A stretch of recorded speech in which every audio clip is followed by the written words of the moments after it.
Salut tout le monde! C'est 35 mm de podcast qui va débuter avec Francis Juteau. Encore? Réaume. Ouais, on t'a bien Qu'est-ce aimé. qui se passe? On a un bon coup de cœur. Pourquoi tu utilises mon deuxième nom de famille? Qu'est-ce qui se passe? Je voulais faire ça plus officiel. OK. Écoute, tu changeras ton deuxième nom si tu veux pas qu'on le nomme. J'espère que tu vas utiliser le deuxième nom de famille de Miyazaki aussi. Oh! Hein? C'est un quiz. J'ai pas fait mes devoirs jusqu'au bout. Donc, je le sais pas. C'est mais... pas mon opinion. OK. Oui, on parle de Hayao Miyazaki et première fois dans le cadre du podcast qu'on aborde le cinéma d'animation. C'est avec beaucoup d'excitation. Et oui, 41e épisode, il était quand même temps. En même temps, vu la formule par réalisateur, ça s'applique un peu moins. On les connaît moins. On connaît Pixar, on connaît Disney, mais après ça, nomme-moi des réalisateurs. J'en ai quelques-uns en tête, mais qui n'ont peut-être pas des si grandes filmographies. C'est long de faire un film d'animation. Ah ouais. En tout cas, ça a l'air. Ben, la carrière de Miyazaki, justement, est longue aussi parce qu'entre chaque film, surtout dans les derniers, là, toi, tu connais plus les dates que moi. Ouais, mais là, ça fait 9 ans qu'il n'en a pas sorti, quoi qu'il avait annoncé une retraite. Ouais. Puis je pense que c'est depuis 2016 qu'il planche sur son dernier. Enfin, il avait annoncé sa 7e retraite. Exactement. Je veux juste le dire, là. C'est rendu absurde. Ouais. Mais ouais, exact. Fait que je pense que ça fait au moins 5 ans qu'il est il planche sur son projet. Mais là, c'est sûr qu'il est plus vieux. Il doit travailler moins. Ça va peut-être sortir en 2022-2023, son prochain, on va clore le podcast là-dessus. Ouais. On en connaît très peu, ça sert à rien trop de s'aventurer là-dessus. On va plutôt commencer par son début. C'est plus logique, lui qui est né en 1941. Il a 80 ans. Mais je voulais surtout parler de nous par rapport à notre connaissance de Miyazaki, parce que moi, ça va être bref, c'est très récent. J'aurais aimé connaître ça quand j'étais jeune. Ouais. Je sais pas, toi, c'était-tu assez jeune ou c'est vraiment quand tu étais cinéphile, cégep, tu t'es intéressé au cinéma? C'était durant l'adolescence, donc maximum début vingtaine. Moi, j'ai eu un rapport, un coup de foudre tout de suite avec Miyazaki. Je suis un grand fan du cinéma d'animation en général. Ouais. Quand j'ai découvert ça, avec toute la mythologie de Miyazaki, j'ai trouvé ça absolument fou. Évidemment, ça s'écoutait bien aussi en couple, tout ça.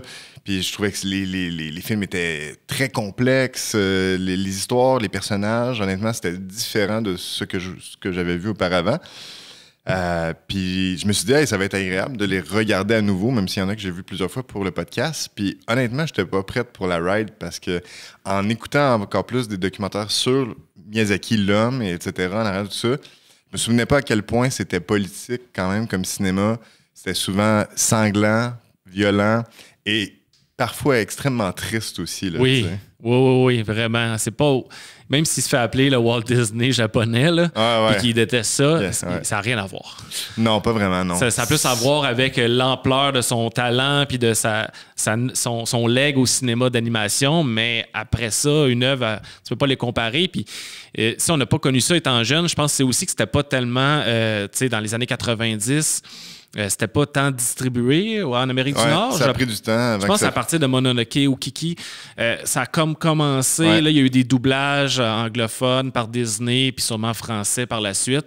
Fait que c'est un peu normal qu'à notre âge, on les ait pas connus là, quand on était jeunes. C'est ça. Je pense que même ça a pris, je me trompe, mais ça a pris Spirited Away pour que Disney finance même une partie du film.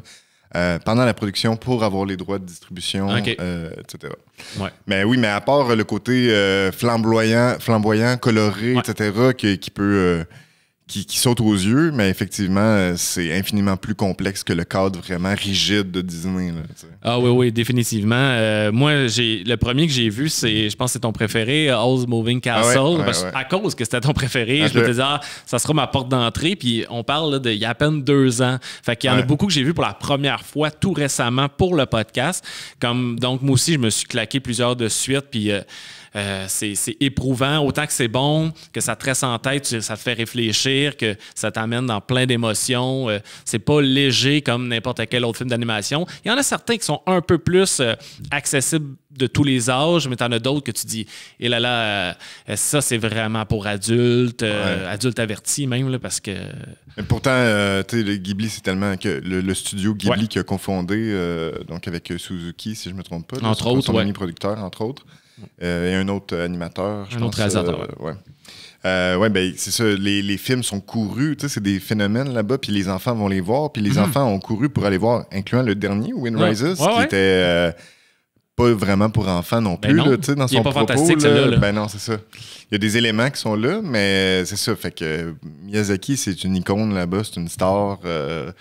Peu importe ce qu'il produit, les gens vont aller le voir. Là. Oui, je regardais vite, j'étais curieux quand même. Les plus gros succès au box-office japonais, Spirited Away 2e, il vient de se faire battre en 2020 par un autre animé. Mais il a été pendant 20 ans premier, puis il avait battu des records là, avec les autres précédents. Puis tout film confondu, on ne parle pas nécessairement de films d'animation. Donc c'est sûr que les animés sont populaires, puis lui, ben, c'est le king de la place. Là. On connaît moins les autres du studio Ghibli. Il y en a quand même fait la moitié des productions Ghibli quasiment. Là. Ah ben moi, je connais en Toi, général. tu les connais, mais je veux dire, sont moins connus de at large. Là. Puis, Brag, moi, je les connais. Sont-ils bons? Oui, il y en a plusieurs qui sont bons. Ça doit être quand même bon. Ça a la qualité, puis ils sont tellement accessibles sur Netflix. Mon algorithme me suggère que ça. Là. Ouais, c'est clair, moi aussi. Je vais peut-être me laisser tenter un peu. Quoique j'ai vu, je pense qu'on en a vu un ensemble, mais j'arrivais pas à me rappeler du titre, mais je pense que c'était celui de son fils. Ouais, Tales of Earthsea. Ouais, c'est ça, on avait vu ça au cinéma. J'ai pas de souvenir, ça fait trop longtemps, mais... On pourrait en parler un tout petit peu, pas du film en tant que tel, mais sa relation avec son fils. Ouais. Notamment. Mais ce que je voulais dire aussi, c'est dans les films de Miyazaki, quand tu regardes ça, le scénario est super imprévisible à base parce qu'il n'y en a pas. Miyazaki commence toujours par des images, des idées qui sont dans sa tête, et ça part à partir du storyboard. Il n'y a pas de texte, contrairement à Walt Disney, dès le départ. Et la production s'enclenche alors que les storyboards ne sont jamais terminés. Donc le film, la production, il y a des centaines de personnes qui commencent à travailler là-dessus. Sur des personnages, mais tu sais pas ce qui va finir. Exactement. Et Miyazaki lui-même, en cours de route, le film peut être enclenché depuis des années, ne sait pas exactement comment ça va finir. Puis ça se sent dans plusieurs films où tu sens que, c'est ça, l'histoire est tellement imprévisible.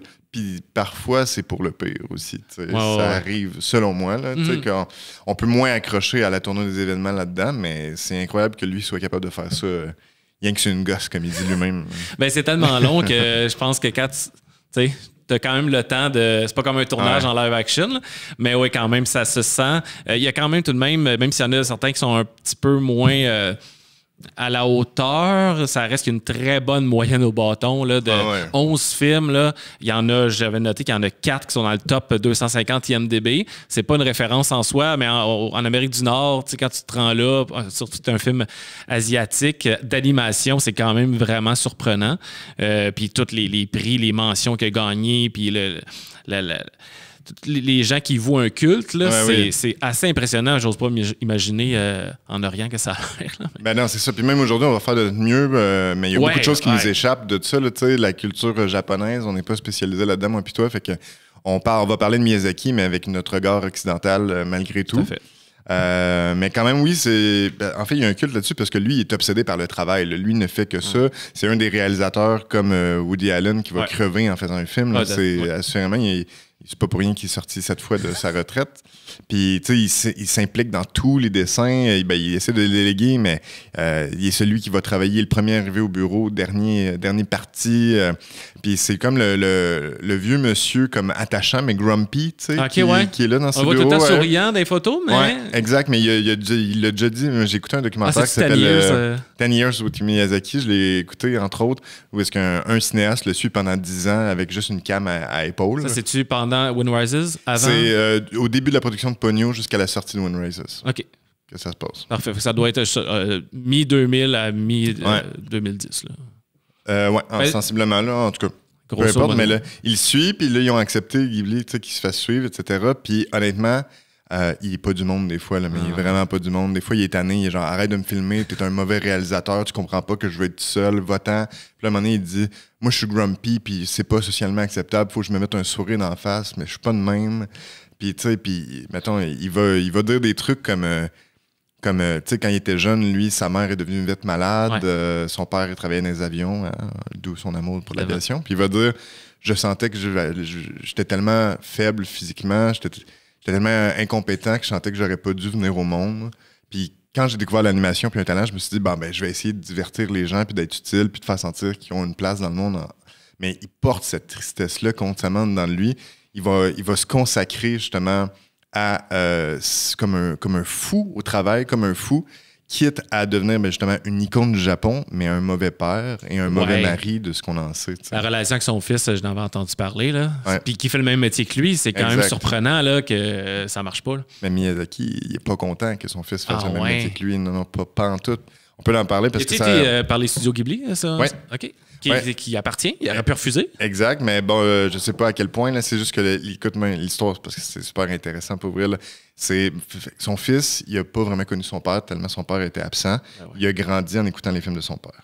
Donc, sa seule présence, c'était les films de son père. Wow. Il passait du temps avec son père en écoutant ses films.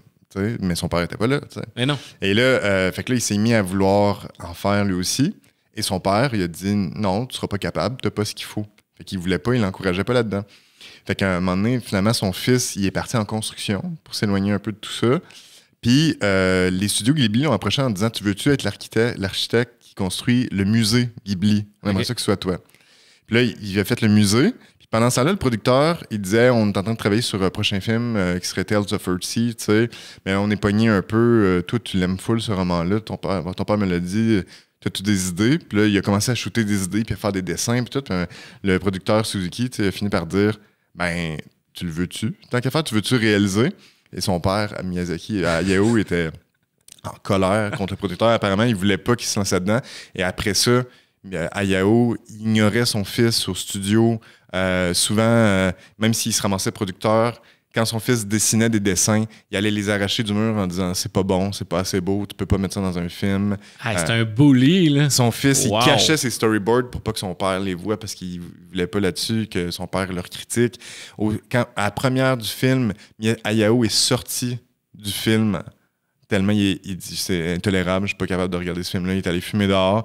Après le film, les gens étaient comme « Hey, c'était bon, le film à ton fils. » Puis tu le vois dans le documentaire, il répond pas, il fait juste s'en aller, genre. Fait que, tu sais, il est très particulier et rempli de contradictions, honnêtement. Là, comme homme. Fait que c'est pour ça que ça amène une relecture différente de son cinéma, parfois, tu sais. Ben, j'avoue, j'avoue. Puis en plus que ce soit retrouvé dans un documentaire, c'est disponible comme information. Ben Les gens savent ça. Les gens qui l'aiment vont se pitcher sur ce documentaire-là puis vont apprendre l'envers de la médaille de l'homme. Là. Puis tu fais « Ah, ouais. » Ben, il est là, c'est ça. Ben, c'est un bon documentaire, justement, parce qu'il est là dans ses côtés positifs et ses travers aussi. Mais tu sais, Goro, c'est son fils, là. Goro, il s'en cache pas là, dans les entrevues. Il dit ouvertement de dire « Mon père était un père absent. » je l'admire, mais c'est un être humain avec beaucoup de défauts. Là, ouais. Ben, je pense qu'on disait des trucs similaires de Chaplin à l'époque aussi. En plus, il y avait 1000 enfants, donc puis c'était un beau travail. Il y avait un peu de ça, là, le clown à l'écran, le grand artiste, mais qui dans la vie personnelle, ça allait pas. Puis il y en a 1000 des exemples comme ça. Ça me surprend, mais pas vraiment. Juste parce que c'est pas l'image qu'on a de lui au premier regard. Là. Mais si on rentre un peu plus dans son œuvre, ben, sans nécessairement passer à ses films tout de suite, ça reste qu'il a fait de la télé un peu. Et moi, on va parler de son premier parce que c'est pas... J'ai été surpris d'abord parce que moi, je connaissais pas qu'est-ce que j'allais regarder. J'ai dit, OK, c'est le premier dans sa filmographie. All right, on écoute ça, c'est sur Netflix. Let's go. Castle of Cagliostro, qui est un... Exactement dit comme ça. Sûrement. Ma prononciation est bâclée, là. Je m'en excuse. Donc, qui est un film qui s'insère dans une série sur Arsène Lupin, The Third. Moi, je pensais que c'est un personnage français, mais là, c'est quoi le lien avec... c'est une adaptation... écoute, moi, de ce que j'en ai compris, c'est il y a un auteur qui est parti des mangas, c'est ça, qui est parti des mangas, qui était inspiré d'Arsène Lupin, qui en a fait une version d'un personnage japonais, un peu style James Bond. Miyazaki a travaillé sa série, il a fait le film aussi. Puis justement, à cause que l'auteur a pris le personnage d'Arsène Lupin sans acheter les droits, ben quand le film est parti à l'étranger, là, il fallait qu'il change de nom. Le personnage s'appelait plus Lupin, il s'appelait Wolf, des trucs comme ça. Fait que c'est un peu ambigu, là, tout ça. Là. Je connais pas exactement tous les détails, mais apparemment que c'est une série hyper populaire au Japon. Donc, lui, il a travaillé là-dessus. Il a été justement assistant, animateur clé, qu'ils disent, là, animateur en chef. Il a travaillé beaucoup la télé, donc dans les années 60, 70. Ce film-là arrive en 79. Donc, j'avoue avoir été surpris parce que c'est pas le premier Miyazaki que je vois, mais je reconnaissais pas son trait de crayon nécessairement, ni son humour, ni son univers, ni sa peu importe, là, tous ces thèmes qu'on va bientôt aborder, mais qui est quand même très divertissant, comme tu dis. Là, c'est un peu plus classique là, à la James Bond ou à la quelqu'un qui va sauver une princesse dans un château. Là, ça a le moins de profondeur que ce qui va nous habituer par la suite, là, mais il fallait qu'il fasse ses marques au grand écran. C'est comme ça. Ça a été ça, sa porte d'entrée. Mais t'as-tu aimé ça l'écouter? Ouais, j'aimais ça. Ouais, j'ai été diverti. Sauf qu'on entre vite dans l'action. Il y a quand même il y a beaucoup de gags. Les personnages sont attachants. Les dessins aussi sont quand même beaux, là, honnêtement. Oui, tout à fait. La musique aussi, style un peu jeu vidéo. Ça fait un peu plateforme, le jeu de plateforme. Oui, avec des poursuites et des trucs comme ça. Ouais. Mais on reconnaît quand même certains éléments dès le départ, mais qui vont, je trouve, mais qui vont s'affirmer définitivement dès son deuxième film. Là. Y avait-tu avant qu'on passe vraiment à sa film, le reste, là, y a-tu des trucs que tu voulais aborder plus en profondeur ou juste pour mettre la table? Je ne pas, parce qu'on peut parler de ces thèmes directs. Je sais que. En tout cas, je te laisse. Ouais, ça me va. On peut parler des thèmes. Moi, je me suis juste noté, puis on va pouvoir prendre des exemples plus précis dans les films qu'on va les voir. Qu'est-ce qui définit le cinéma de Miyazaki? Moi, je me suis noté, c'est souvent des héros qui sont des enfants ou des ados qui sont souvent naïfs, mais enthousiastes, puis sont placés dans une position où est-ce qu'ils doivent être des adultes assez vite. Beaucoup de femmes. Et beaucoup de femmes. Honnêtement, un cinéaste très féministe. Autant dans les vilaines que dans les héroïnes. Grande variété de personnages de femmes. Incroyable. Des jeunes, des vieilles, toutes. Honnêtement, c'est ses personnages les plus riches dans son cinéma, là, les femmes, honnêtement. Justement, tout le temps des personnages qui sont mis dans des situations adultes, un peu comme Spielberg d'une certaine façon. Là. C'est des kids qui sont obligés de prendre vite des grandes responsabilités, mais dans son cinéma, il faut qu'il sauve le monde. C'est un gros mandat quand même. C'est souvent aussi j'ai l'impression que les films commencent souvent par l'arrivée dans un nouveau lieu, dans une nouvelle île, planète, pas planète, mais quartier, peu importe, avec un peu comme l'étranger qui découvre un nouveau monde. Il y a souvent ça là, qui était récurrent. Je pense que ça ouvre la porte à tellement de pistes intéressantes là, scénaristiquement. Là. Mais les lieux, justement, ces mondes-là vont jouer un rôle important parce qu'il va beaucoup avoir un rapport à l'écologie, à la nature dans la majorité de ces films. Donc, c'est pour ça que... presque tous. Là. Il y en a à différentes échelles, là, mais c'est... Puis dès le début de sa carrière, là, alors que tu as l'impression qu'être environnementaliste, c'était moins à la mode. Là. C'est ça. C'est sûr qu'ils ont des réalités différentes. Là. Au Japon, là, c'est peut-être plus grave là, qu'à certains autres endroits. Là. Je sais pas. Là, mais il était c'était très important pour lui là, d'en parler. Ben oui, puis aussi un cinéma qui est... Miyazaki est visiblement obsédé par la bombe atomique.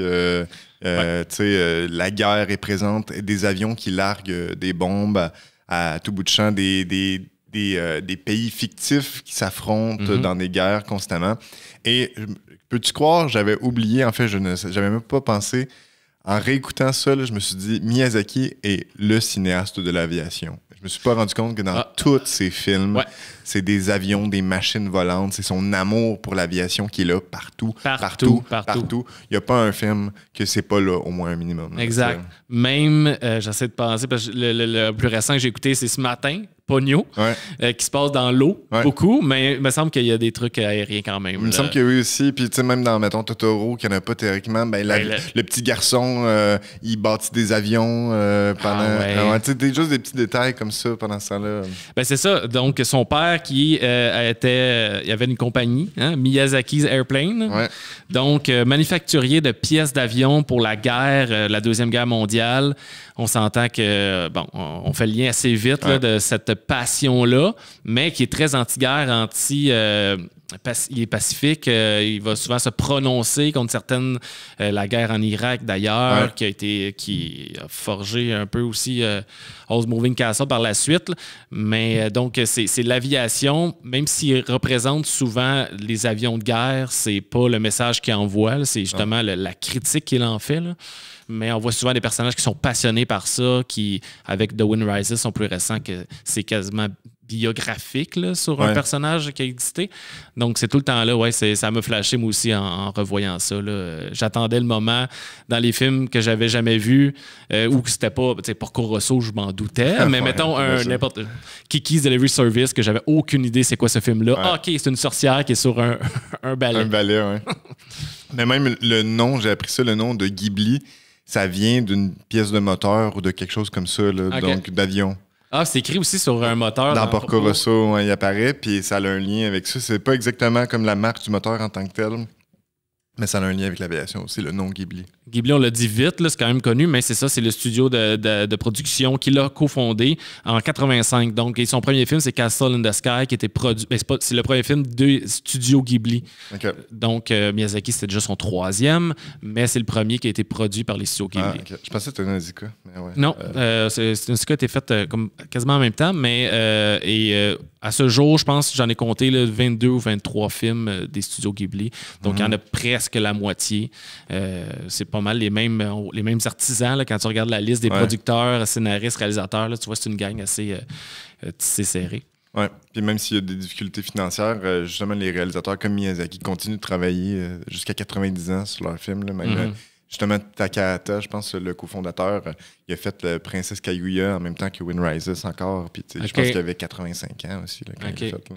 Quand même connu, celle-là. Hein? Oui. Autre truc de son cinéma, les créatures quand même. Hein? Oui. Évidemment. Il n'y a rien à envier à Pokémon, mon chum. Et là, il a dû influencer, je peux pas croire. Là, c'est fou. Il y en a presque dans tous ses films, puis de façon tellement originale, inattendue, que ce soit dans les formes, dans les pouvoirs qu'ils ont, dans... C'est tellement des films où ça n'a pas l'air simple là, de dessiner ça. Là. Il y a tout le temps beaucoup de vent, beaucoup de détails, beaucoup de couleurs, ça bouge tout le temps. Il est tout le temps en mouvement. Tout est dessiné à main aussi. C'est pour ça que je pense que ça prenait... c'était des trucs comme un mois de travail pour faire une minute d'animation. Peut-être le dernier, il est plus posé, mais sinon, les personnages sont tout le temps en train de migrer vers un autre monde, en train d'attaquer quelque chose dans une guerre, Ils sont jamais statiques. T'sais. Même dans le dernier, dans Wind Rises, il y a des immenses foules, entre autres durant le tremblement de terre, etc. Puis il avait insisté pour que chaque participant de la foule soit extrêmement bien dessiné. Puis ça a donné un résultat où est-ce qu'il y a une scène qui dure 4 secondes, où est-ce qu'il avance dans une foule. Puis il disait que cette scène-là, elle a pris 1 an et 3 mois à faire. Pour un 4 secondes de travail. Que quand j'ai écouté le film, j'ai même pas remarqué cette scène-là. C'est le gars dans le background. Non, c'est ça. On peut rentrer dans Nausicaa of the Valley of the Wind. Fred, tu peux mettre ça, merci. Qui est son deuxième film, mais là, son premier plus personnel. On a raconté un peu l'histoire de son premier. Là, arrive ça en 1984, qui est tiré d'un manga qu'il a lui-même créé, dessiné, et qui a duré sous plusieurs publications jusque dans les années 90. Et il en a fait un film. Tous les éléments qu'on vient de nommer, des thématiques récurrentes de son cinéma, sont dans ce film-là. Oui, tout à fait. Tout son cinéma est déjà là dans Nausicaa, honnêtement, ou à peu près. Là.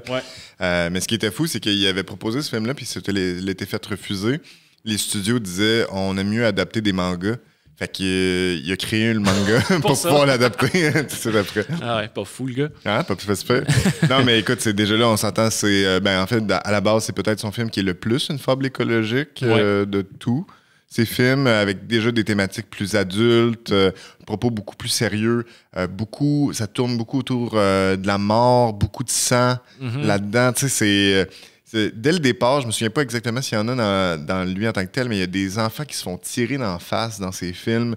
Les gens saignent, ils coulent. Il y a du pu qui sort. Il y a des cadavres qui sont sanguinolents à terre, honnêtement. Il y a incroyablement de combats, que ce soit en aviation ou justement, là, comme on le voit à l'écran, là, à épée. Donc, honnêtement, dès le départ, c'est très sérieux comme film. Là. Je comprends que les enfants peuvent être attirés par la couleur, mais ça a un gros message. Ouais, je l'ai bien aimé, celle-là. J'en avais jamais entendu parler. Non? Non, pas celui-là. Et j'étais bien content de le voir. Comme tu dis, fable écologique, là, on parle d'une forêt. J'ai un peu de misère des fois à résumer de mémoire les... surtout, ces films sont durs à résumer. Ils sont durs à résumer, mais c'est ça, c'est l'exploitation des ressources qui a fait en sorte que il y a comme des esprits, des forêts qui se vengent. Là. Où je me mélange avec Mononoke. C'est un peu ça, Mononoke. C'est vrai que Mononoke, ça ressemble immensément aussi. De ce que je me souviens, je l'ai revu il n'y a pas longtemps en plus, mais c'est la Terre qui pollue les humains d'une certaine façon. C'est pas apocalyptique aussi, là, dans un sens. C'est ça. Fait que la Terre est en train comme de détruire les humains dessus. Fait que les humains déclarent la guerre à la planète Terre et aux forêts, etc. mais on comprend en cours de route que les forêts sont juste en train de se venger de la pollution des humains. Ouais. Donc, il existe une solution pacifique à tout ça, que Nausicaa, qui est un peu l'élu qui va communier entre le peuple humain et le peuple de la nature, va faire l'intermédiaire entre les deux. Mm-hmm. Oui, exact. Ouais. Ah, c'est très réussi. C'est pas le plus accessible. Là. Je vous conseille peut-être pas comme étant votre premier Miyazaki. Il y en a d'autres là, qui peut-être me viennent en tête là, pour meilleure porte d'entrée dans son cinéma. Mais ça reste que c'est facilement... c'est le fun à regarder, c'est divertissant, même si c'est empreint de beaucoup de politique et de messages. Ouais. Mais c'est pas juste ça. Ça fait, tu sais, il y a les paysages, il y a beaucoup de silence. La musique joue un rôle important, elle est très planante. C'est hyper contemplatif sur le dessin dès le départ. Ça fait très Dune un peu, là, quasiment avec des masques style Fremen pour respirer dans des lieux qui sont rendus pollués. L'immensité des déserts, de la forêt, de la nature. Un ennemi qui est... Tu sais, l'ennemi en tant que tel, il n'est pas humain, il est plus grand que nous. Tu sais, c'est... À la fois, c'est les humains qui se nuisent entre eux dans la guerre, fait qu'ils sont un peu des ennemis aussi. Exact. Puis c'est ça, c'est que tu as plusieurs couches d'ennemis dans beaucoup de ces films. Là. Bon, OK, tu as les ennemis, les factions humaines qui sont là, tu as la Terre qui est dépeinte comme une ennemie, les insectes sont monstrueux. Tu sais, le plan des hommes là, qui avancent en troupeau avec les yeux rouges. On voit souvent ça, des troupeaux. L'espèce de lancinant, là, quand il arrive, c'est fout la chienne. C'est pas possible. Puis quand après ça, tout s'arrête, ça devient poétique quasiment, là, parce que là, ils sortent des tentacules, puis là, il y a une espèce de... Ils élèvent Nausicaa dans les airs, puis c'est super beau. Il y a comme le bien et le mal dans la même créature. Et puis le guerrier géant... Foutu la fucking chienne, ce gars-là. Man, il est pas prêt, il coule de partout et il crache une arme nucléaire, encore une fois, dès le départ. Là, c'est ça sa capacité, c'est de cracher du nucléaire. Là, c'est complètement fou. Des bébites surdimensionnées, il y en a beaucoup. Là, c'est gigantesque. Là. Ben, justement, son renard, là, son écureuil renard sur son épaule aussi, ça fait très Pokémon, ça aussi, dans le style. J'étais comme, c'est un Pokémon? Le Pokémon, ça a clairement commencé après ça. Oui. Ben, cette bébête-là, on la revoit dans d'autres films aussi. Oui, exactement, dans Castle in the Sky, entre autres. L'autre d'après. Puis il y a souvent des fins... heureuses quand même dans ces films-là. Oui, souvent. Tu sais, des fois, on finit avec la larme à l'œil, mais ça reste très positif, là. J'allais dire à la Walt Disney par réflexe, mais non, c'est ça. Ça finit quand même généralement bien, là, ces films, puis ça en est un exemple. C'est souvent un happy ending, puis c'est souvent une fin qui finit extrêmement sec. Dans le sens, c'est on a réussi, on a gagné. Fin, et là, il y a des ellipses dans le générique. On voit qu'est-ce qui se passe sur plusieurs années. Puis c'est comme, là, ça finit là, d'un coup sec, voilà. Ouais, Kiki, il fait beaucoup ça. Je pense que j'ai fini le film, mais je l'ai laissé rouler, puis j'étais allé faire la vaisselle. Puis là, je regardais, puis comme, j'étais en train de manquer le reste de l'histoire, exact. Ouais, il fait souvent ça. Kiki, il y a même une scène cachée à la fin du générique. Ben là, on va retourner l'écouter. Pas nécessaire.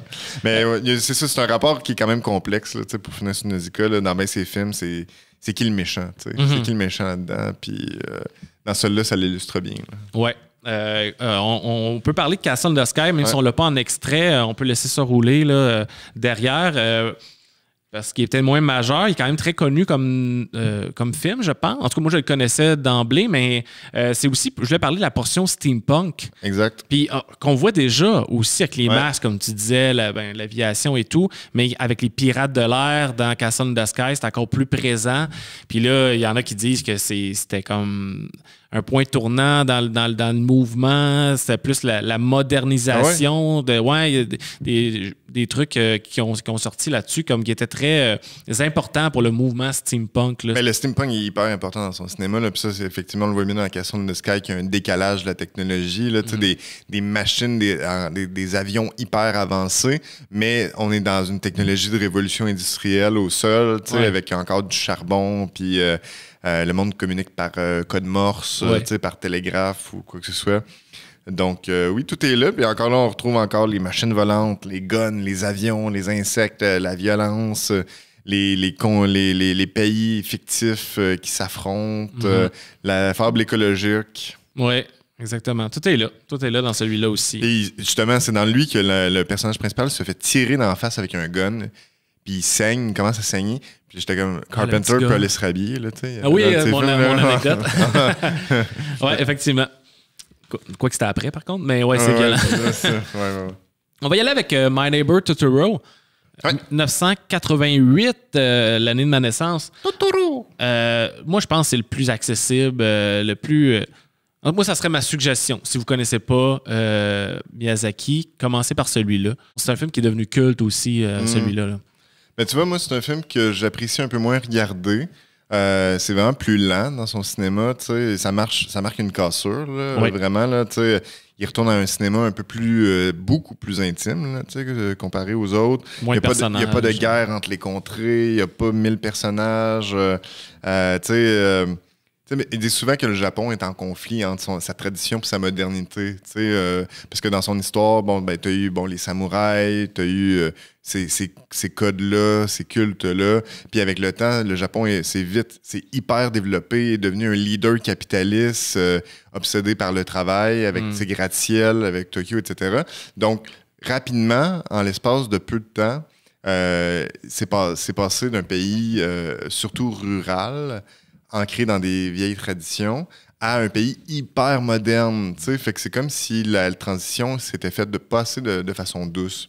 Ouais. Puis tu vois, là, tu le sens que c'est plus un cinéma qui essaie de retourner aux valeurs de, une petite maison rurale au Japon, sur les rizières autour, le mode de vie lent, tranquille et calme. Ce sont des enfants et leur aventure, c'est l'exploration de leur terrain. Mm-hmm. C'est cet âge-là où... Et là, évidemment, ils vont rencontrer des créatures à travers tout ça. Mais moi, j'aurais plus tendance à dire comme porte d'entrée, vu qu'il est assez intime, mais ça en est une bonne aussi. Mm-hmm. Mais Spirited Away, je pense que c'est une bonne porte aussi. Même Howl's Moving, mais je suis biaisé un peu. Ouais, on va y arriver. Non, mais ouais, c'est ça. Et ils sont tous bons à écouter en premier. Je pense qu'ils sont tous fidèles à lui-même. Il n'y a pas comme « Ah, ça, c'est l'outsider de sa filmographie. » Là. Ils se ressemblent pas tous. Ils sont tous différents, mais ils ont toute la marque Miyazaki assez évidente. Là. Tu rentres là en connaissance de cause à chaque fois. Là.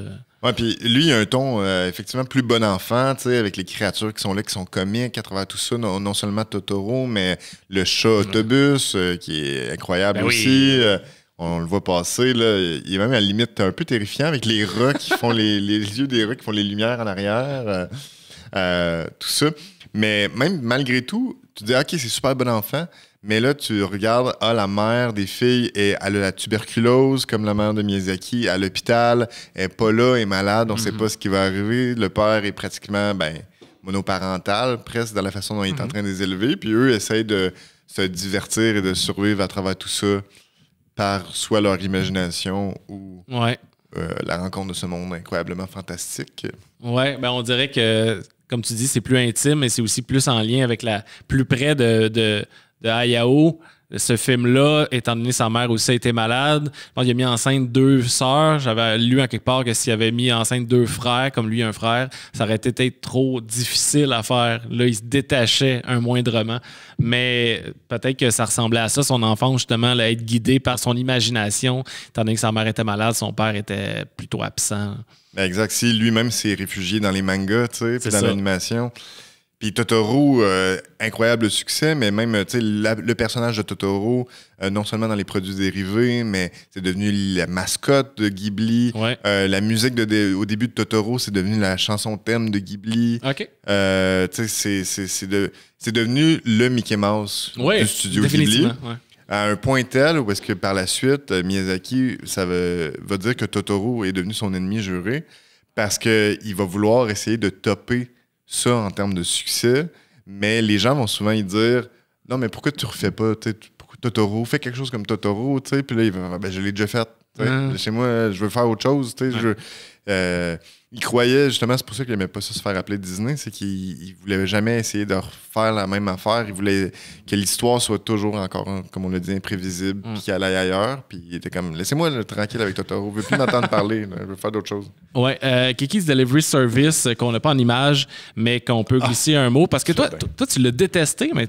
Non, pas détesté. Non. Pas détesté. T'as quand même donné 3.5 sur Letterboxd. Ah ouais, mais je pense que c'est mon vieux rating. OK. Tu l'as rebaissé. L'as-tu réécouté? Oui, je l'ai écouté. D'ailleurs, ça m'amène une question importante dont on n'a pas parlé. T'as-tu écouté tes films en japonais, en français ou en anglais, puis il n'y a pas de chaîne? Je te dirais moitié-moitié. Et ça dépendait quand j'étais avec ma blonde ou seul. J'en ai nommé 3, fait que... Là... OK. un tiers. Non. Quand j'étais tout seul, je les écoutais en japonais, sous-titrés en français. OK. Et quand j'étais avec ma blonde, je les écoutais en anglais. Okay. En anglais. Doublé en anglais. OK. Fait que t'as pas écouté en français du tout? Non. OK. Toi? Un mix des trois, effectivement. Okay. Mais de film en film, ça dépendait de la première fois quand je l'avais écouté dans quelle langue, si je m'étais attaché aux langues des personnages. Ouais. Etc. Mais c'est ça qui est intéressant avec l'animation, c'est que vu qu'on double des bouches qui déjà disent pas nécessairement... Pas des bouches humaines. Là. C'est ça. Fait que... Puis il y a même Miyazaki qui a dit que certains doublages en français ou en anglais étaient meilleurs que le doublage original. Fait que souvent, je commençais un film, puis j'écoutais les 5 premières minutes dans les 3 langues. Vite fait, j'alternais comme entre les 3, voir quelle voix qui me plaît le plus. Puis Kiki, c'était insupportable en français. Son chat, c'était comme une petite voix pathétique. Vraiment. Puis en anglais, il était hyper sassy. Il y avait 3 fois plus de répliques, son chat. L'histoire change selon les langues. Ça a été le premier doublé par Disney, ça. Fait que c'est peut-être la version Disney avec Kirsten Dunst là, qui fait la Kiki. Là. C'est fort possible. Puis honnêtement, c'est ça qui est poche. Je me disais, en comprenant pas le japonais en tant que tel, là, on est vraiment dépendant des sous-titres. Puis souvent, les sous-titres ont été adaptés par Disney. Fait que je pense que des fois, l'histoire, elle a été modifiée. Puis comme de fait, en changeant de langue en langue, des fois, c'était pas tout à fait pareil. Puis les personnages changeaient. On dirait que j'aimais que ce soit en japonais, même si j'accepte une certaine part. Ben, dans tous les cas, tu acceptes une part de modification, mais parce que je sais pas, quand c'est doublé en anglais, à un moment donné, t'oublies que c'est un film, tu sais, surtout Porco Rosso qui se passe en Italie. On dirait que t'oublies que c'est asiatique, tu sais.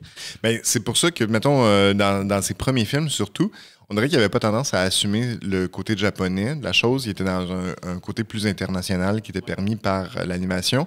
J'ai même lu que c'était parce qu'il avait honte d'une certaine façon du passé japonais qui était impliqué dans la guerre. Puis par la fin, il a plus assumé ses racines. Mais c'est pour ça que dans les films qui sont plus internationaux, on dirait que ça me dérange moins de l'écouter à une autre langue. Tandis que, mettons, Chihiro, tu sais, qui est vraiment ancré dans un Japon, je me suis dit, ben là, je veux l'écouter en japonais à ce moment-là. Mais c'est ça. Mais les personnages changent. Même dans Porco, là, par exemple, l'ennemi, l'aviateur, quand je l'écoutais en français, il était comme relativement sympathique comme méchant. Il était très respectueux, très, très noble. Et puis je l'ai mis en anglais. Il y a un accent texan. Dégueulasse, puis il n'y a aucun respect pour personne. Il parle comme les femmes, comme de la viande. C'était plus pantoute le même personnage, puis le chat dans Kiki non plus. Là. OK. Ben Kiki qui est un peu, j'allais dire, qui ressemble moins peut-être aux autres, parce que tu te rends compte que la quête est un peu banale aussi. Ça commence sur des bonnes bases. Tu fais, sorcière de génération en génération. Ça fait partie de la coutume là, d'être la sorcière d'un village, donc à un certain âge ou quand c'est la pleine lune. OK, tu pars à la quête de ton village. J'aimerais être votre sorcière. Elle arrive dans un nouveau village ou une ville. Et là, ça crée un accident. Puis évidemment, elle est maladroite. Puis OK, c'est intéressant. Puis après ça, tu te rends compte qu'elle fait juste livrer des trucs. Puis que tu fais comme, c'est bien ordinaire comme scénario. C'est un peu plate. Il y avait tellement de potentiel. C'était pas lui qui était supposé le faire, je pense, à la base. Fait que encore là, il aimait pas le travail. Finalement, il est devenu réalisateur en disant, je vais le faire, moi, d'abord. Puis moi, je trouve aussi que l'enjeu, tu sais, il y a presque pas d'enjeu durant le film, à part à la fin, oh non, on va être en retard à un party. Ouais, c'est ça. Ça faisait très ado, là. Des comédies d'ado. Puis là, après ça, tu sais, là, elle perd un peu ses pouvoirs vers la fin. Puis là, oups, il faut qu'elle aille sauver la ville, mais dans les 5 dernières minutes, là. Tu sais, genre, vite. Puis là, c'est là. On dirait comme une suite d'épisodes, tu sais, quasiment un court-métrage qui a été tiré en long-métrage, je trouve, tout le long. Je sais qu'il est beaucoup apprécié, par contre, là, c'est pas tout le monde qui sera d'accord. Mais moi, j'ai trouvé ça bizarre. Écoute, je me suis marqué faire un rant dessus, là, mais c'est sympathique. Je sais pas que je l'ai, mais tu sais, Clash étrange, c'est un monde fantastique, mais dans un monde réel, tu sais, le monde sont comme il y a des sorcières, on va les accepter. Finalement, elle arrive dans la ville, son but à elle, c'est de faire du cash. Oui. Elle arrive là-bas, elle veut du cash, elle veut partir son entreprise. Tout le monde se met à l'exploiter. La boulangère pour faire de la livraison, le peintre de la forêt qui veut pas réparer coûte son toutou gratuitement, faut qu'elle récure son plancher à terre pour ça. C'est là, au lieu de sauver le monde, c'est ça, c'est une quête comme un peu capitaliste. Le chat, il demande, tu vas-tu poser nu pour la peintre? Son chat, il a mieux aller fourrer un autre chat que d'y remonter le moral. L'autostoppeuse, et à un moment donné, la peintre fait de l'autostop avec elle, elle est déçue quand elle dit au gars, tu sais, de ne pas avoir été sexualisée par ceux qui la ramassent. Son amoureux, c'est genre une espèce de dude creepy qui respecte pas tant son consentement de non, laisse-moi tranquille. Ah, c'est vrai. Moi, tout le long, là, j'étais comme man, c'est bizarre, qu'est-ce qui se passe? Je me sens pas bien tout le long. Je sais qu'il y a une relecture moderne, là, un peu, à travers tout ça, mais j'étais comme ouf. Ça me rejoignait pas du tout. Non, je suis vraiment d'accord. Puis c'est l'adaptation d'un roman. Fait que peut-être qu'il y a de ça aussi là-dedans. Là. Ouais, peut-être. C'est souvent le cas. Il a adapté quand même pas mal souvent des trucs, mais.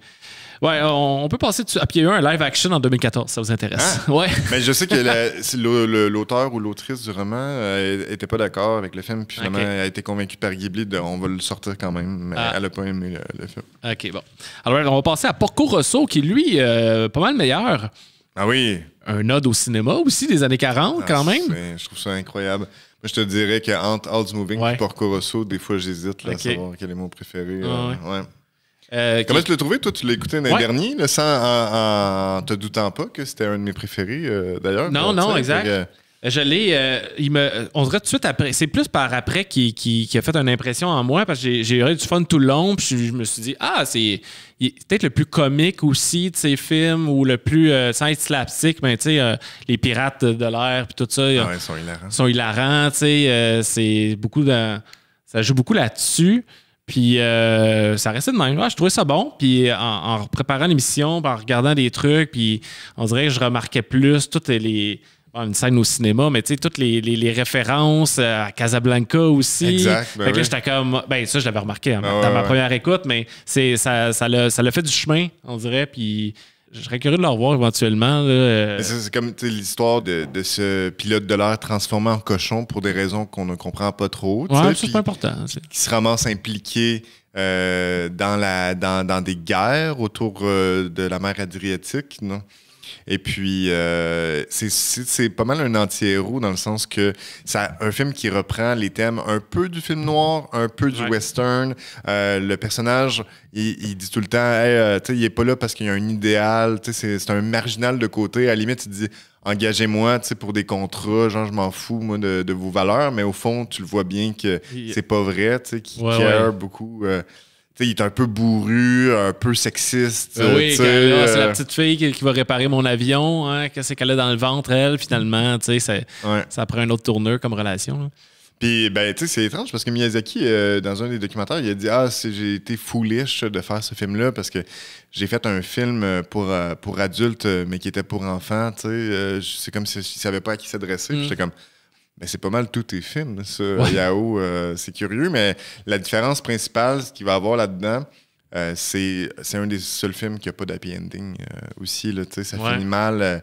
Ça me dérange pas vraiment de le spoiler, mais je pense que c'est pour ça qu'il y a eu moins de succès, entre autres, parce qu'à la fin, il est incapable de se laisser aimer, puis il fait juste quitter. Puis tout le monde est comme déçu puis désolé pour lui, mais... Comme dans le western, c'est le lonesome cowboy qui repart dans son avion volé et qui est donc incompris et qu'on peut pas l'aimer parce qu'il est un cochon, même si tout le monde tripe sur lui, etc. Fait que ça laisse un petit goût amer à la fin. Souvent, mettons, j'en parlais avec ma blonde, puis je disais c'est un de mes préférés, lui, puis il était comme j'aime pas comment ça finit.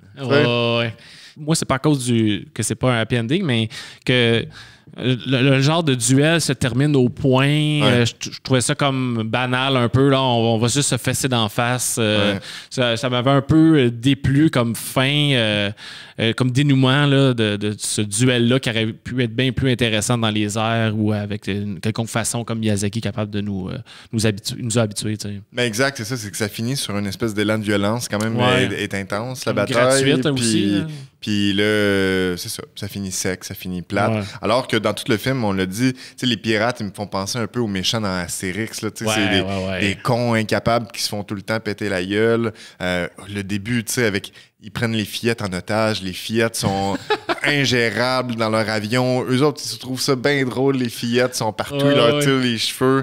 C'est incroyable. Ouais, c'est super drôle, ça. Quand les pirates sont cachés en dessous de sa bâche dans son repère, puis ils sortent, puis tu sais... Honnêtement, c'est incroyablement drôle. Et il y a peut-être ma scène poétique préférée de Miyazaki, qui est quand on tombe dans l'espèce de flashback, c'est-à-dire que quand il explique... en fait, que Porco Rosso, dans son ancienne vie, était pilote, puis tous les pilotes se sont sont morts. Puis t'as le cimetière d'avions, les avions qui volent vers le ciel, tout le monde ensemble. Puis lui qui, d'une certaine façon, réussit à reprendre le contrôle de son avion et à quitter la mort. Échapper à la mort, Échapper à la mort. Mais ces avions-là, remplis de pilotes décédés, qui montent vers le ciel, c'est un des plans qui me hante le plus. C'est super beau, t'as raison. Sans être aussi poétique, mais t'as comme un plan, c'est comme un coucher de soleil, puis tu vois juste l'avion dans un plan large. Là, il se passe rien, mais c'est super beau. Là. Ça respire quand même pas mal là, en début de film. Là. L'action est très présente à la fin, mais toute la première moitié, là, on dirait qu'il prend son temps. C'est pas surchargé non plus. C'est quand même un très bon film. Je suis d'accord avec toi. Merci. On va poursuivre avec Mononoke, Princesse Mononoke 1997.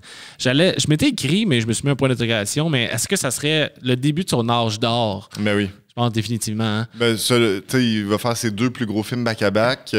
3 si on inclut House Moving, dans mon goût préféré, là, mais je sais pas si ça a eu la même portée. J'ai un biais évident sur House Moving. Mais définitivement, ces 2 plus gros, c'est Princess Mononoke et Spirited Away. Là. Celui-là qui a étendu sa popularité à travers le monde. C'est le premier, on considère comme un blockbuster, même si c'est très violent, celui-là. Incroyablement.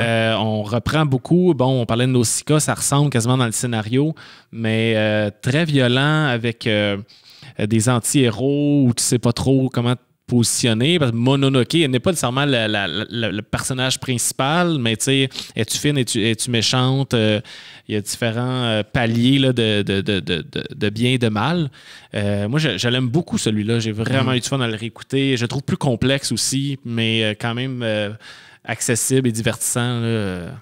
Ben, moi, je me souviens, quand j'étais ado, il y avait des ados qui étaient plus, que je connaissais, qui étaient plus, justement, un peu plus punk ou, gothique, qui adoraient le cinéma de Tarantino, puis qui capotaient sur Princesse Mononoke, déjà. Dans le sens où Princesse Mononoke, c'est comme une espèce de princesse Disney complètement atypique, abandonnée, recueillie par les loups, un peu à la Mowgli, mais qui est assez effrayante. La première fois qu'on la voit, la bouche pleine de sang. C'est ça. Qui, elle aussi, une espèce de soif de vengeance, qui est très violente, qui est là. Puis ça marque une tournure quand même plus sombre dans le cinéma de Miyazaki. Quand même, ça reprend toutes les thématiques de Nausicaa, ça les rend plus abouties. Mais justement, tu regardes ce film-là, les couleurs sont sombres aussi, il pleut beaucoup. Oui. C'est la guerre du début à la fin. Tout le monde s'affronte, les factions encore humaines, les animaux encore une fois. Mononoke au milieu de tout ça qui est moins pacifique que l'était Nausicaa. Oui, définitivement.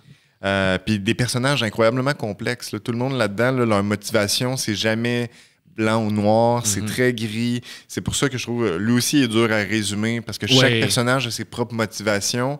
Puis, tu sais, celle qu'on serait tenté de dire que c'est la méchante, mettons, Dameboshi, ben, tu sais, elle prend soin des lépreux. Elle libère les femmes ou... en tout cas, elle fait travailler les femmes au village. Tu sais, elle est très pro-féministe, elle aussi, dans tout ça. Ses buts sont nobles d'une certaine façon. Fait que c'est hyper complexe, encore une fois. Oui, vraiment. Puis il y a quand même des beaux moments de poésie avec le cerf-dieu, puis des moments où tout s'arrête, là. Puis on dirait la guerre arrête, il y a moins de son. Pas de dialogue, c'est magique. Puis là, ça reprend avec des sangliers en sang, là, mais il y a toute cette dualité un peu là dans ce film-là. C'est sûr que là, on est rendu à je sais pas combienième film, puis on a déjà parlé de son cinéma, fait qu'on a moins de choses à dire parce qu'on en a déjà beaucoup dit, puis pour pas trop se répéter. Fait que je cherche un peu quoi ajouter. C'est son film le plus mythologique au point de vue des troupes d'animaux, tu sais. Les clans là, qui ont leur propre...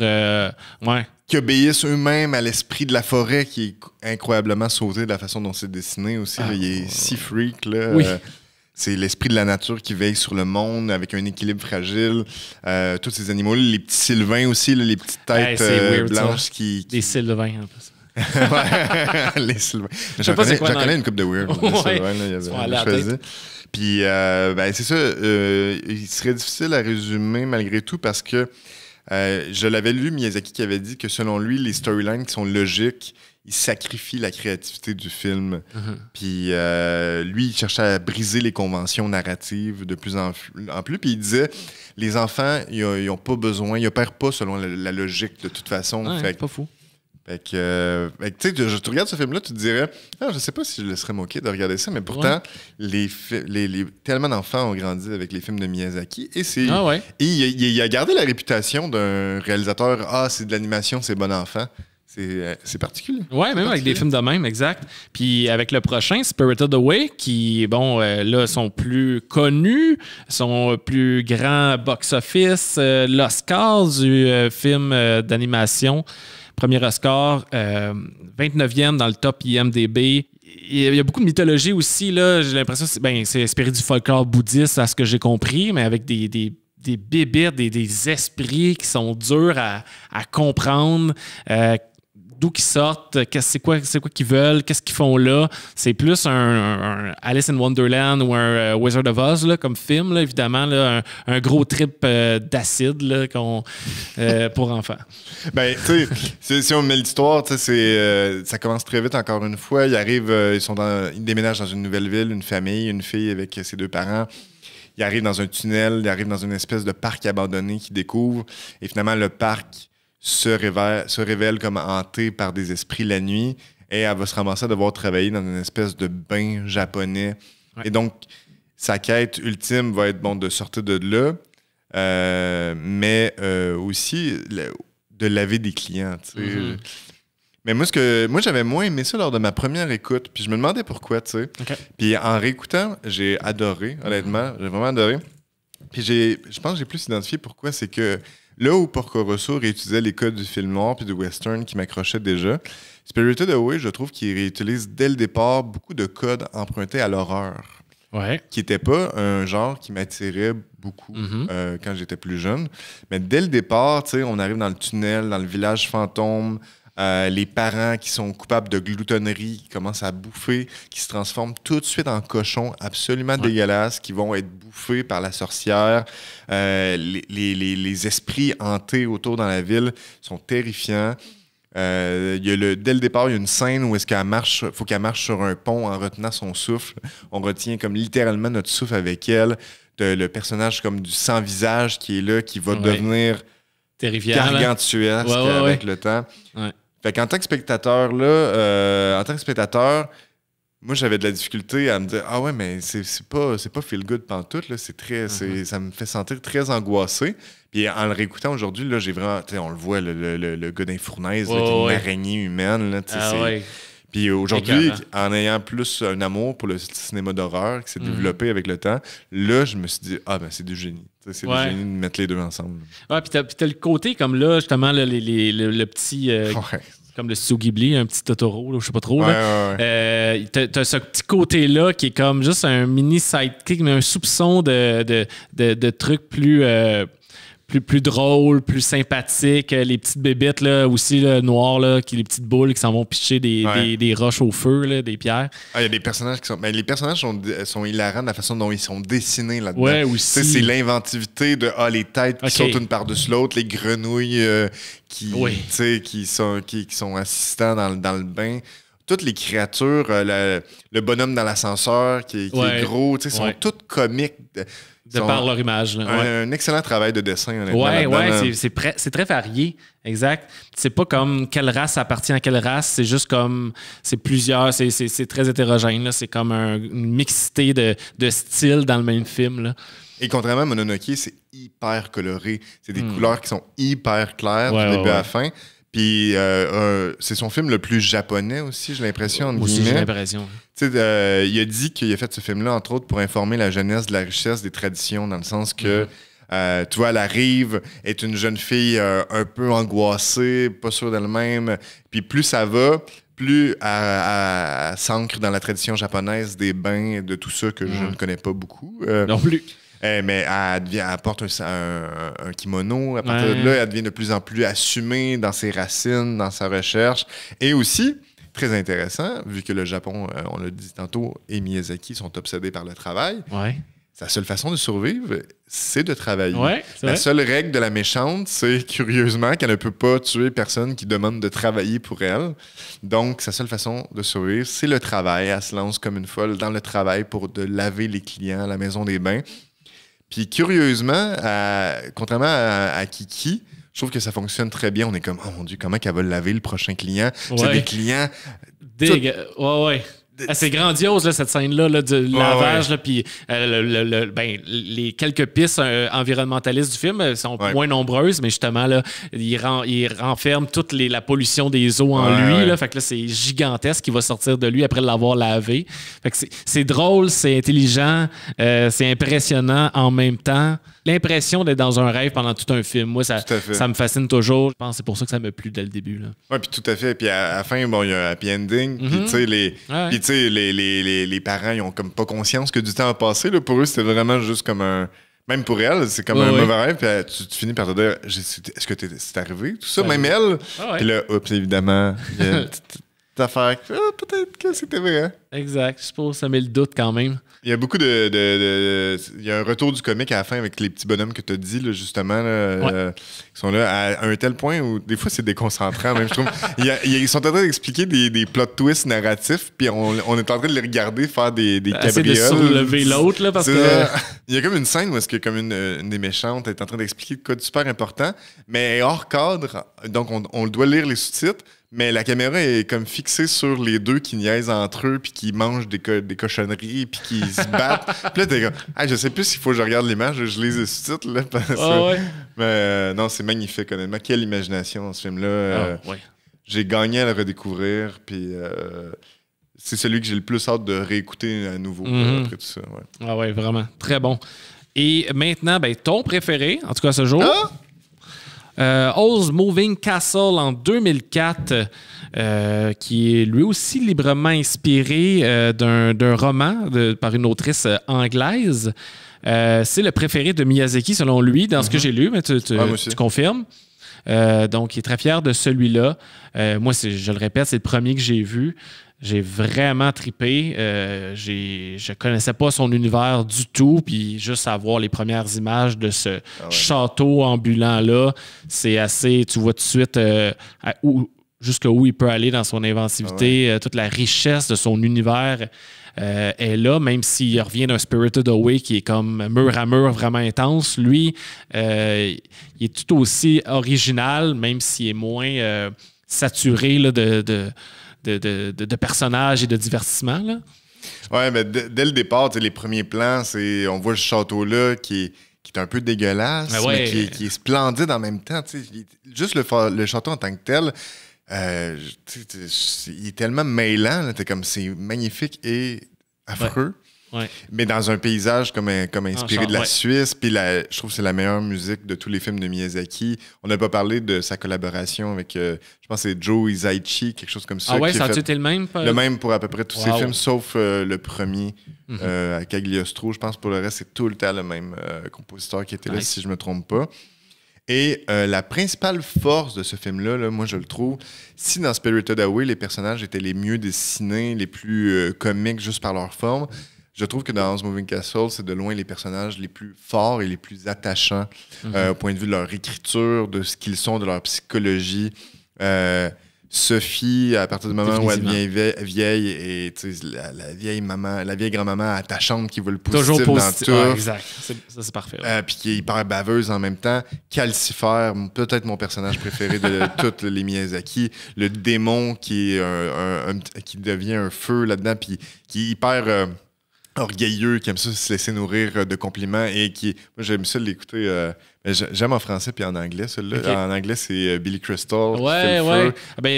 Juste pendant que tu ouvres la porte, là, mais il y a des gros noms du cinéma qui font le doublage en anglais. Ouais. Lauren Bacall, Gene Simmons, Christian Bell, qui fait Hall. Ouais, c'est vrai. Écoute, le jeune Marco qui se met une barbe comme ça, alors qu'il n'est qu'un kid. Hall lui-même, qui est une espèce d'ado, mais hyper puissant là-dedans.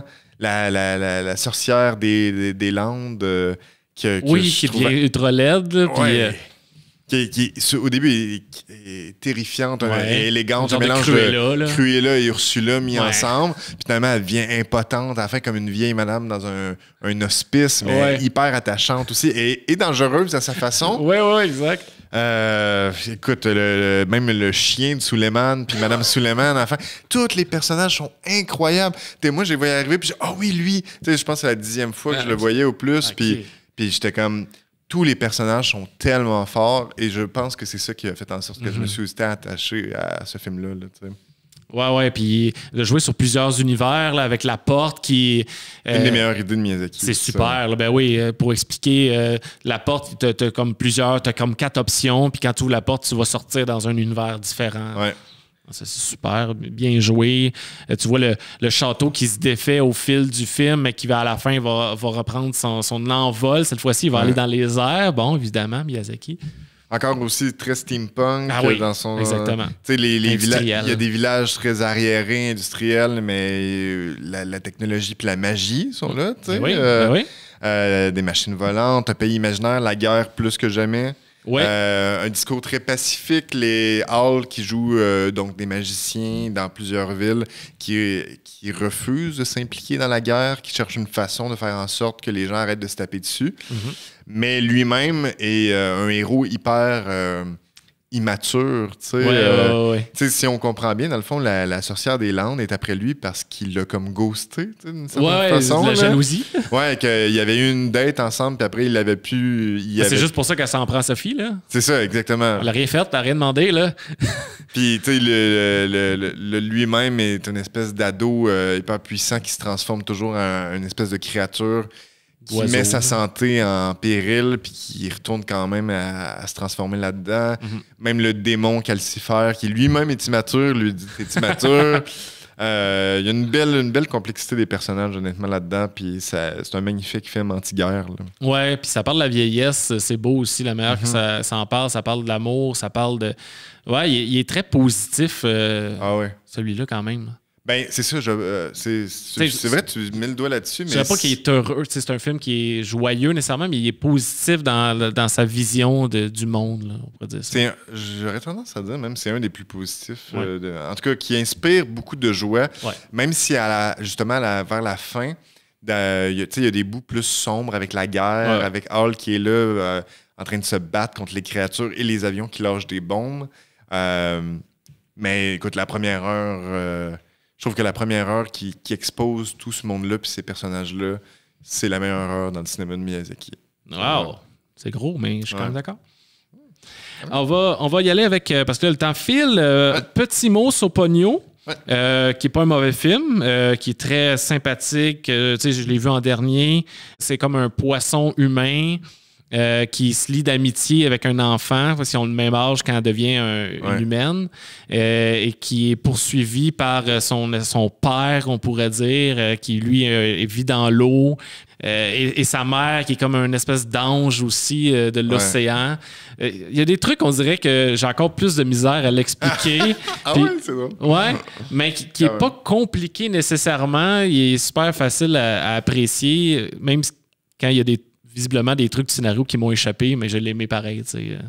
Ben, tu vois, moi, c'est le premier que j'ai vu au cinéma de Miyazaki.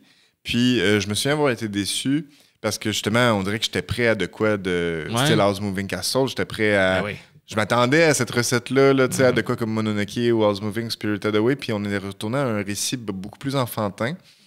Et j'avais l'impression que c'était comme juste une adaptation de La Petite Sirène, tu sais, un poisson qui comme tombe amoureux-ish d'un enfant puis qui veut devenir humain à partir de ce moment-là. Puis j'étais comme, ben là, on la connaît, cette histoire-là, tu sais. Mais en la réécoutant, j'ai plus aimé ça, puis je me suis dit, pas la même affaire pantoute, finalement. C'était assez sauté justement, comme tu l'as bien dit, il y a des personnages complètement weird là-dedans. Très weird, ben oui. Et premier film avec lequel Miyazaki a travaillé au pastel.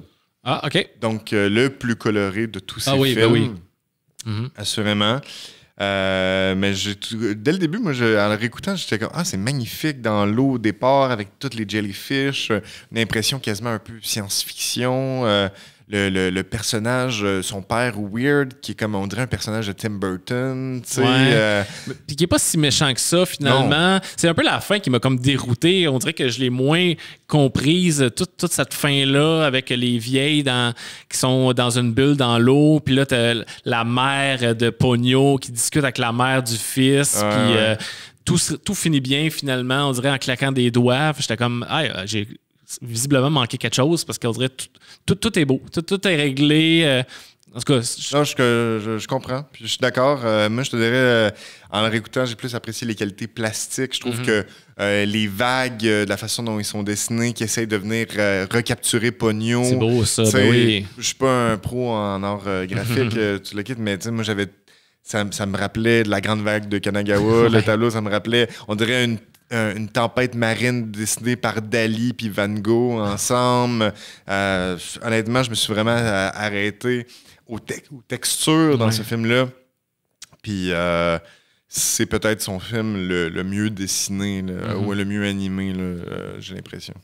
Sa mère, justement, là, qui la première fois qu'on la voit, là, elle prend tout le cadre dans l'eau, puis t'as le petit bateau avec son mari dessus, là, en tout cas le père de Pogno, là, ils ont une discussion, mais elle, c'est comme si elle était plus grande, elle est surdimensionnée, mais elle est sous l'eau. En tout cas, ce plan-là est super beau. Là, il est reconnu pour faire des plans hyper originaux en termes de plans d'animation. Puis tu vois, ce personnage-là aussi de la mère, Miyazaki a laissé sous-entendre que ce serait sa propre mère, puis il avait de la misère à la dessiner parce qu'il voulait qu'elle ressemble à sa propre mère. Puis il dit que dans tous ses films, il y a au moins un personnage qui est basé sur sa mère. OK. Intéressant. On va y aller, on va terminer ça avec The Wind Rises en 2012, le dernier à ce jour, qui est, on l'a mentionné, biographique-ish sur Jiro Horikoshi, qui est un designer d'un avion de guerre avant la Deuxième Guerre mondiale, mais qui a servi à la Deuxième Guerre mondiale. Donc, un film qui est vraiment un film d'adulte, on pourrait dire, parce qu'il y a pas de fantastique. Il y a des trucs imagés de rêve qui sont plus fantastiques dans un sens, mais on n'est vraiment pas dans les créatures. C'est nouveau, on pourrait même dire, là, dans son cinéma. En tout cas, surtout qu'il consacre un film complet. Mais je l'ai adoré. Vraiment aimé ça. Ouais. Étant pas quelqu'un de fantastique à la base, mais Miyazaki trouve le moyen de m'avoir, évidemment. Mais là, je le retrouvais comme un drame que j'aurais écouté en live action, mais super bien dessiné, tellement maîtrisé, avec l'exemple là, des détails, là, puis la scène qui prend un an à faire. Super touchant, hein, évidemment. Là. Ma blonde a pleuré, puis j'étais sur le bord. C'est une lettre d'amour à l'aviation, là, définitivement. Ah ouais, ça c'est sûr. Ben, tu sais, Miyazaki, il savait pas trop quoi faire. Il était à la retraite, entre autres, je pense. Là. Puis il parlait de faire une suite à Pogno. Puis c'est Suzuki, le producteur, qui a dit ben, t'as fait un court manga là-dessus, adapte le don. Puis lui, il avait toujours dit que les films d'animation, c'était pour les enfants, curieusement.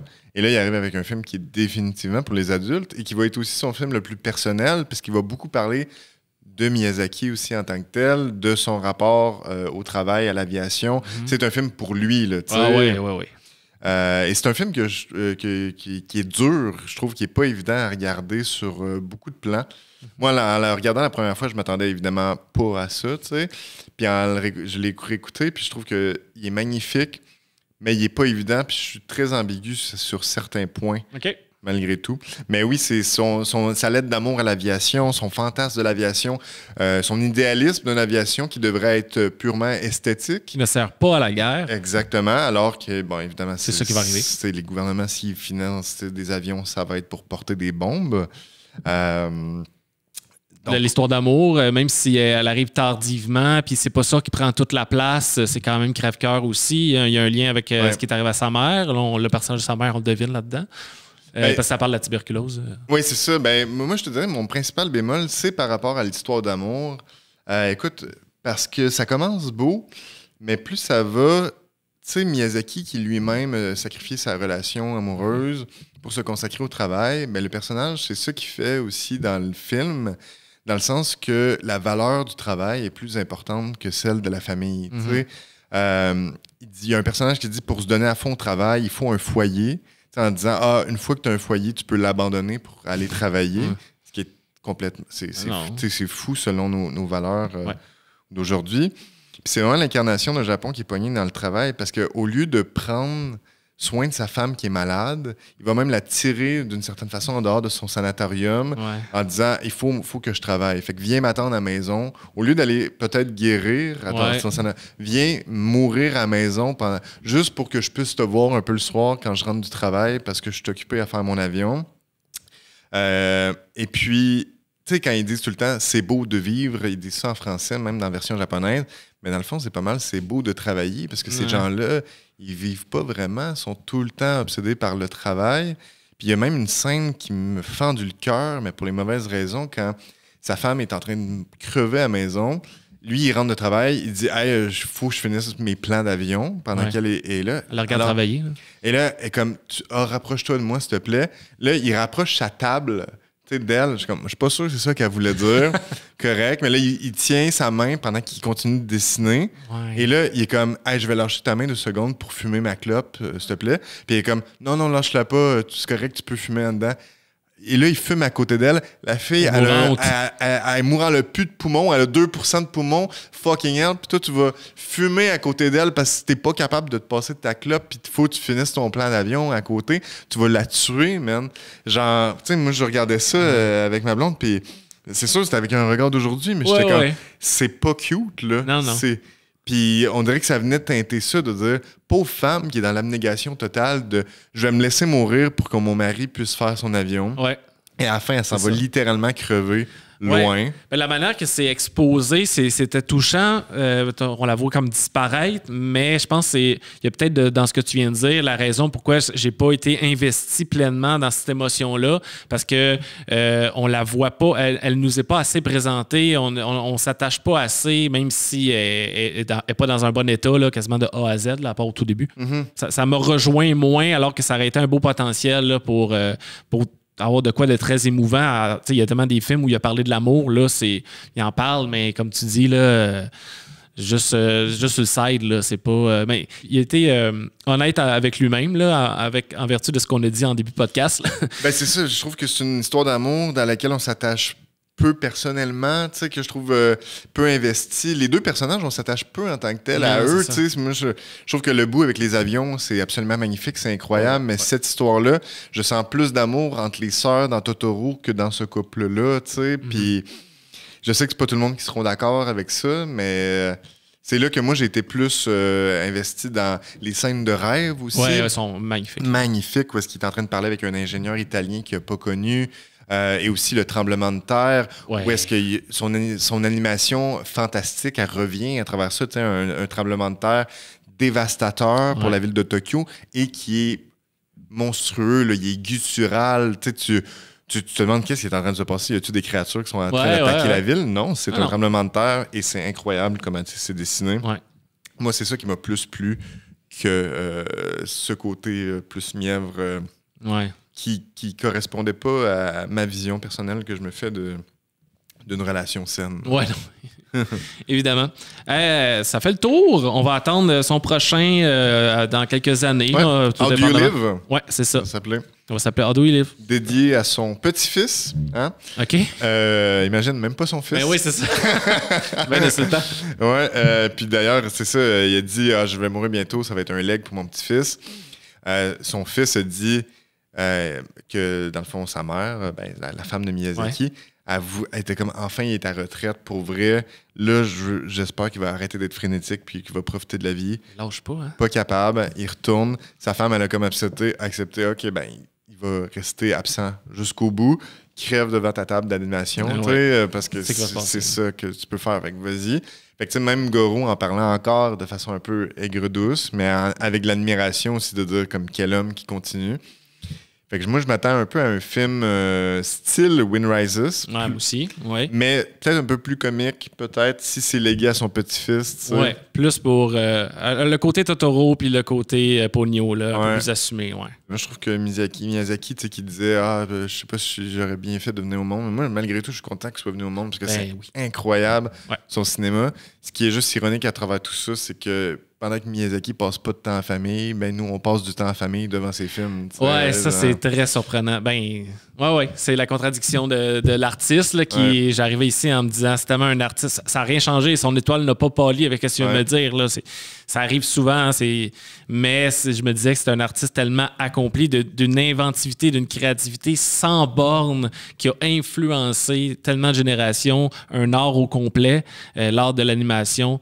C'est pour ça que moi, j'étais déçu de ne pas l'avoir connu aussi jeune. Puis si j'ai des enfants un jour, je vais vouloir les montrer parce que j'ai l'impression que ça doit tellement se stimuler quand tu vois ça jeune, ce genre-là. Puis ça te fait montrer aussi autre chose que notre cinéma à nous d'animation qui est fort et qui est en plein essor aussi. Mais des fois, ça finit par se répéter dans la structure. Là, on est un peu plus challengé par des différentes images, une différente narration. Puis ça, ben, ça peut juste amener du bon. Là, puis, C'est un des cinéastes, un des réalisateurs avec le plus de volonté, d'ambition, de perfectionnisme, honnêtement. C'est une machine, cet homme-là. Et son cinéma, là, il va rester là, pour des siècles et des siècles, honnêtement. Là. Quel monument. Merci, Frank. Merci, Max.